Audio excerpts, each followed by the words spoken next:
When I'm mad at myself, I say, sorry, me. It's episode 43.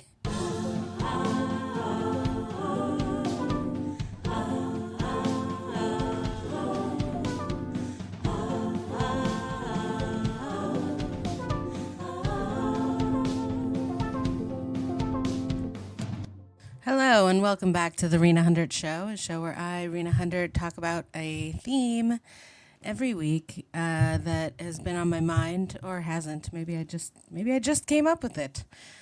Who knows what I do? Do you? Do I? We don't know. But either way, welcome back. Happy you're here. And if you've been liking what you've been hearing, please give it a like, follow, reviews, 5 stars on whatever podcast form you're listening to. That would be really great for me. So thank you in advance. So down to business. The theme this week is us versus them. Very common thing occurring in human life. Feels very tribal to me. Sports, I feel like all of group sports is founded on this instinct that human beings have to divide us into groups of us versus them. Politics as well. Red versus blue. Toronto versus Montreal. No one's going to relate to that one. New York versus Boston. That's how they do it. That's not how we do it. These are much more benign examples of something that I think comes from a very violent instinct from back in our tribal days, although obviously I'm no anthropologist. I've just watched it happen so much in my lifetime, and I've watched people crave it in the face of ambiguity. And why haven't we moved past this oversimplification of groups of people? Why can't we let a situation be complicated and have gray area? Why can't we say, as Donald Trump horribly said, there are good guys on both sides? Why is it so much more complicated? Why is it so much more easy to just be like, they're bad, we're good, end of story? And instead of doing the hard thing, which is being like, hey, there are people on either side of this issue that are trying to make it better and get together. And maybe we should support that instead of fueling the fire of disagreement between these elements. I'm keeping this very vague because I have no appetite to get into political discourse in my life ever again, for precisely the reason that people tend to, their emotions rule. As much as they're speaking in intellectual terms, they're coming from an emotional place, and it generally leads to more anger, more hate, more violence, and accomplishes exactly the opposite of what they want. And I find that really ironic too, and I'm trying to remind myself right now in the haze of everything that's going on social media that deep down people are coming, I hope, from a place of just trying to help and just trying to ease pain and just wanting there to be less pain in the world. And so even if it's translating into a place of oversimplification or rage, which are both not helpful, in my opinion, and some would say that rage is helpful. And who am I to say? Who am I to disagree? Maybe it has been in the past. But to me, it's like if there's a conflict and you're adding rage, I don't see how that does anything other than expand the vibe of conflict generally, which is the opposite of what we want if we want less people to get hurt, right? I don't know. I don't have any answers. I'm just talking like I do because that's my podcast, and I'll cry if I want to. All right. Ugh. But I also noticed this in the face of COVID that people just craved someone to blame, when in reality, or who knows, the real reality, but the general accepted reality about COVID is that no one's to blame. It was just a fucking shitty thing that happened to all of us.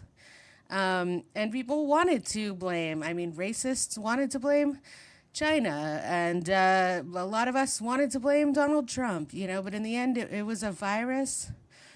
Why am I bringing up Trump so much? I really don't like thinking about that guy. But anyway, he is what he is.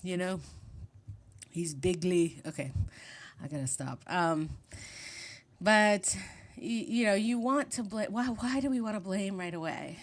Well, because then it makes us, it assures us, I think it gives us a sense of reassurance that we are not responsible, that we are not the ones causing the pain.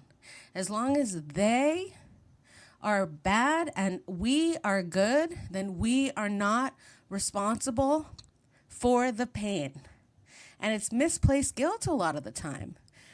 When you know that these people halfway around the world have been suffering for a long time and you've done nothing, and suddenly there's a flare up, and for a week it's very cool to post about it on social media, you feel the need to post a lot about it because you need to rid yourself of that guilt that you have done nothing to help these people that you say you suddenly care so much about.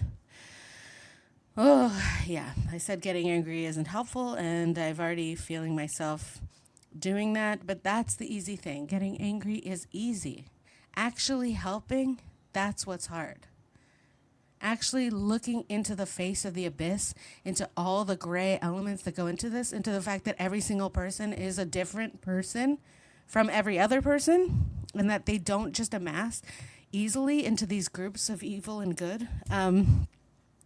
And working with people who are doing the hard thing, the people who have actually been hurt by this and are still trying to work with the other side to build a better future. Those are the people you need to support, not the people who want to keep hurting each other. Okay. I gotta take my own advice about this.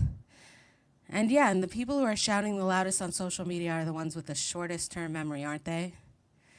Right? They're going to forget about it next week. They're acting like this is their whole life, their whole purpose. We saw this during BLM, that it's just their whole life is about this right now. And next week, when Will Smith slaps somebody else, they're not going to give a shit anymore. Because suddenly it's not going to be the story, I mean, we saw this with Ukraine, too. Nobody's talking about it anymore. It's whatever the opposite is of fair weather friends. When something goes wrong, they're there. But they're not really there. It's a social media thing. But so I guess it is fair weather friends. They're there when everybody's searching for it. You're there when the algorithm is pointing towards it.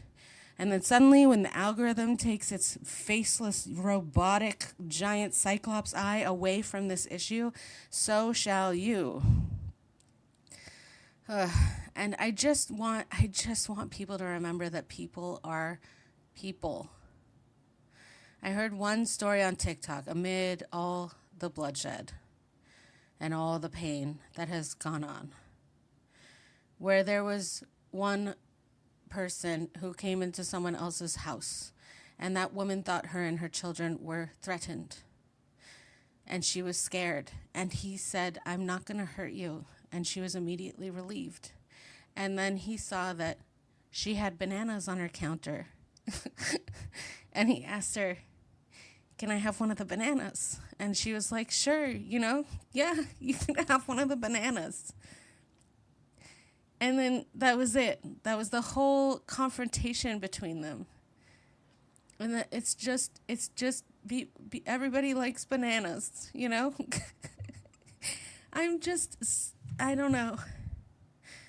I just want us to remember that we're all just people right now, and that it's the psychopaths are not the majority, And then there's another story which is deeply disturbing to me. Well, not deeply disturbing. I don't know. Just the irony of this, that I saw a religious person on a TikTok who was saying the first 3/4 of his video was so comforting, He was like, "We just need to pray. Everybody just needs our prayers right now. We got to support each other. We got to bring the vibes." And I was like, yes, yes. And then he was like, "And anyone that goes against God is going to be swallowed by the earth. And they'll get what's coming to them." And I was like, what, bro? You were so chill for like so much of this video. But then that's the yin and the yang, you know? It's like the whole side is white until that little dot of like, what the fuck? So I challenge everybody listening to just sit in the shit of ambiguity. Try, for the sake of humanity. If you really want to help, let it be complicated. Let people be complicated. And just try to support the vibe, try to support the bridge, try to support the coming together, try to support the people that are actually affected, that are doing the hard work of rapprochement, and just be kind to yourself.